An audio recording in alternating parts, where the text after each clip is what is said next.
Hey, what's going on, guys? Well, I want to do a review on this pocket chainsaw.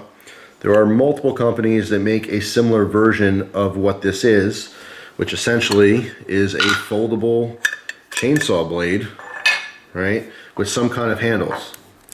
Now, this one I got in a battle box. You guys saw me do a demo video on it. Okay, and you saw it break multiple times. So right off the bat, I'm going to say that the cordage they give you is like, it's not even as strong as a shoelace. I don't know why they chose to do this, this type of cordage. This is, I mean, if you're going to get something like this, the very first thing you're going to want to do is replace this cord with some paracord, okay? So it's stronger, so that doesn't actually break, because that was my first experience with this cord snapped multiple times, not only on camera, but off camera as well. So that I did not like at all. All right, the handles themselves are actually really comfortable, okay? Very comfortable to hold, all right? It's easy to go back and forth if you apply enough pressure. The one mistake a lot of people make with this type of tool, whether it has big handles like this or just little, little loops, little, split rings like this, because sometimes they just come with the loops, so you're using your fingertips, which is way less comfortable, and you can't have as much pressure on your single fingers as you can with your whole hands. So as far as this style of, cutting tool, I do like the ones with these handles. It is super comfortable. But either way, you have to have enough constant pressure back and forth. And what happens oftentimes with any of these is that it binds up in the wood. Whether you're getting all the way through and the wood's, leaning down on itself from the weight, or whether it just, grabbed in one spot. Oftentimes you're going back and forth and everything's, cutting nice and this is great. All of a sudden it's like, it just gets totally stuck in the wood. And the only way to really fix that, instead of just pulling on one side really hard, is you have to kind of, and you saw it probably in the video, is that you have to push the teeth out and kind of realign it lightly and go back to it. All right, so ultimately these things, they work in a pinch, but it's really not ideal. This is something you'd have in your survival bag, God forbid.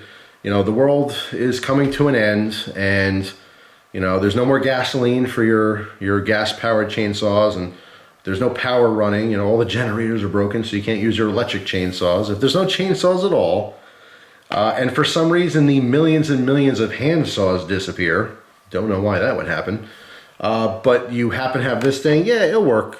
It's not ideal. Like most of these survival type tools, it's a little bit of gimmick, a little bit of function. There's a balance somewhere in between. As far as these type of pocket chainsaws go, this is probably my favorite one. The biggest thing though is that you have to replace this cordage. Okay, it's a must. But if you put paracord in here, yeah, you can cut a bunch of trees down with this. But it takes a lot more energy, than using a really sharp hatchet, for example. Most times you don't need a clean cut. If it's for an emergency, you definitely don't need a clean cut on your log. So you can hack away or even, break a lot of these trees down for firewood. In a real emergency situation, knowledge is going to be your best tool. Okay, because you're going to have one guy with one of these things hacking, going back and forth to cut, a little 4-inch tree. And he's going to take a lot of energy. You'd be sweating, you're going to be tired, your heart rate's going to be up.